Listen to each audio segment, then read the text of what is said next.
Multi-Channel.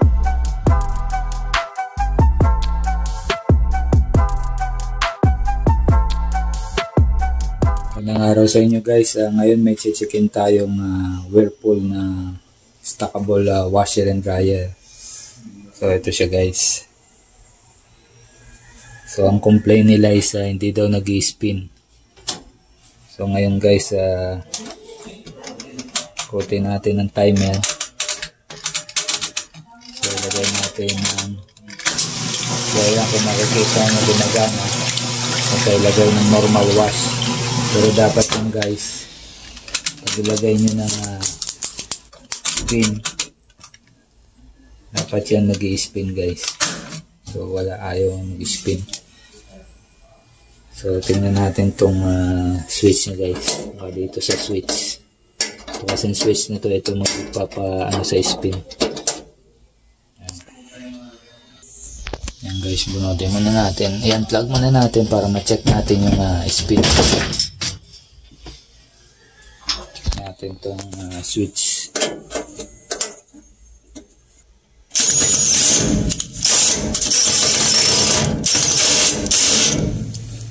Natin switch. Ayan guys, tingnan natin yung switch. May ito lang. May ano yun dyan may lock, may clip. Ito yun guys, ito yung switch nya. Ayan. Ayan.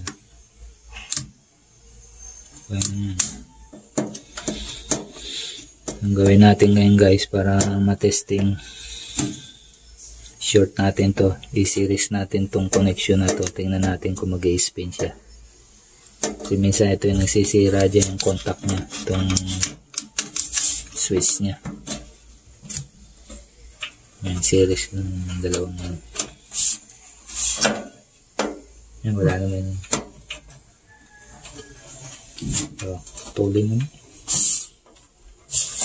Tuloy na na. Ito.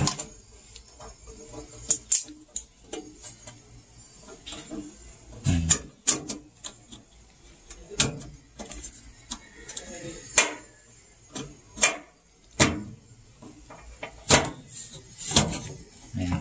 Ipagano lang, i-twist na lang siguro.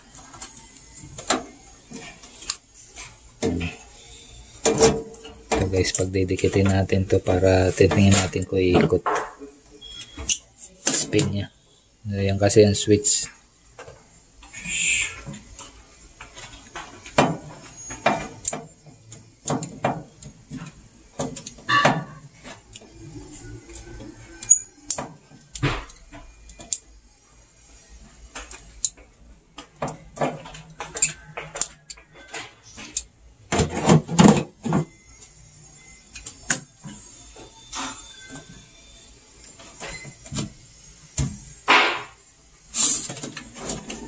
Baka dumikit sa body.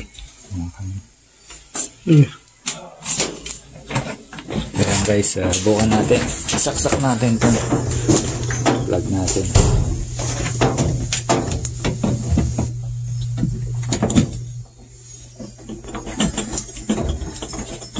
Ayan guys.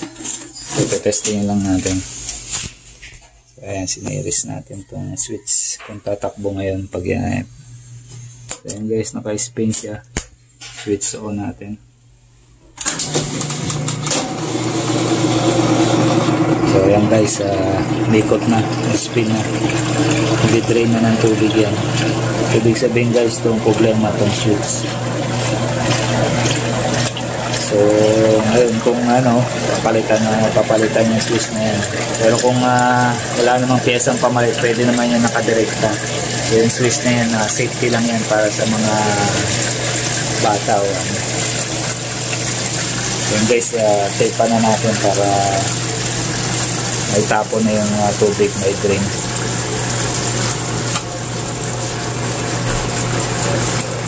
Yung guys, stop muna natin guys.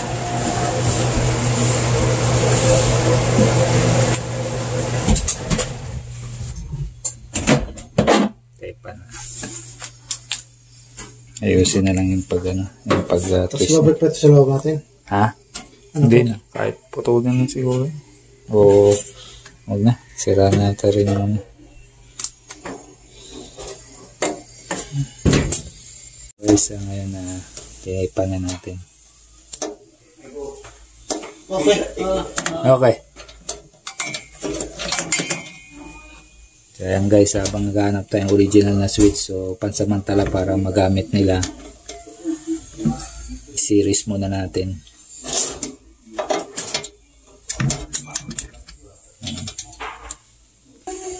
Ayan guys, balik din natin mo siya muna sa loob.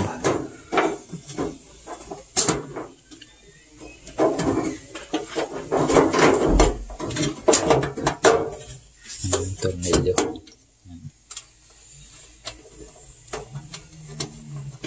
Reverse ba? Ha? Reverse? Hindi. Ewan ko. Pitan mo.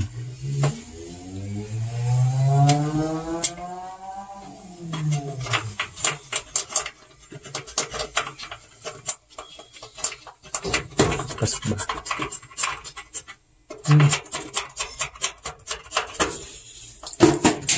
Anong drill?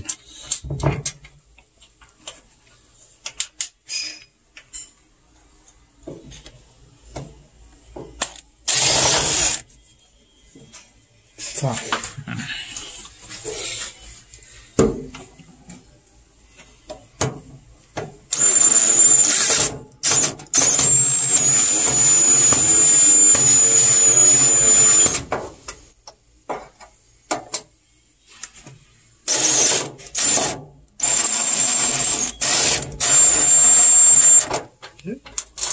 Alam mo siguro. Okay naman.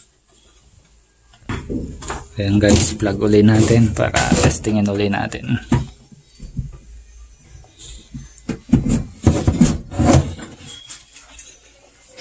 Ayan guys, on na natin tong timer niya. So ayan guys, nag-spin na siya. So tatapon na yung tubig niya.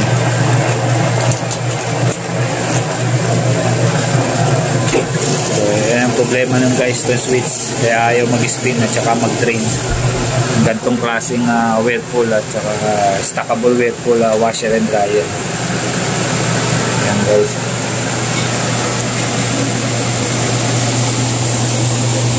So guys, ganun lang pag troubleshoot nitong unit na to pag ayaw mag-spin at saka drain.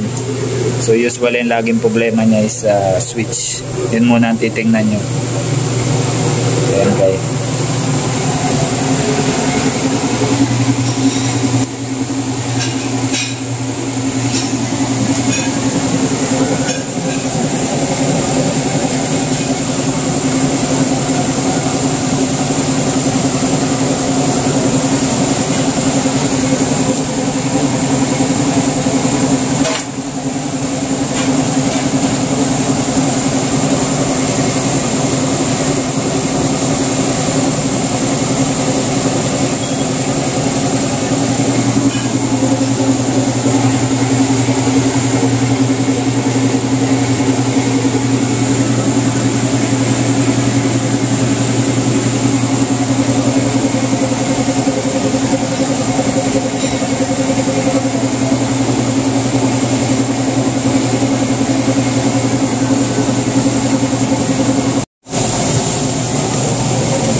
Tayo natin matapos ang spin.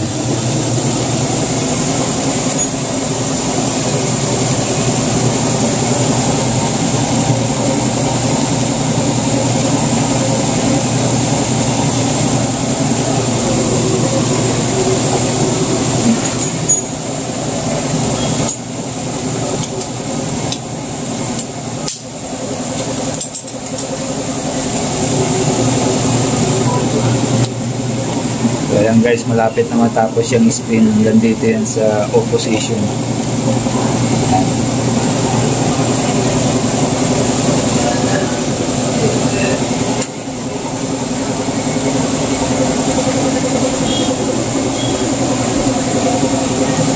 lang guys ang problema nitong washer na to. Itong mga Whirlpool design ng mga, ito kasing lead switch nya. Minsan kasi sa katagalan ano yung switch kasi ito yung pag isasara mo siya. Yan minsan laging tinatamaan. Yan. Minsan napapalakas ang bagsak nila nito. Yung switch, yun yung madaling pagkasira nun. Napipwersa. So yun guys, tapos na. So yun lang guys ang problema ng Whirlpool na to. Yeah. So yun guys, please like, share, and subscribe sa mga hindi pa nakapag-subscribe. So thank you guys sa pagpapanood.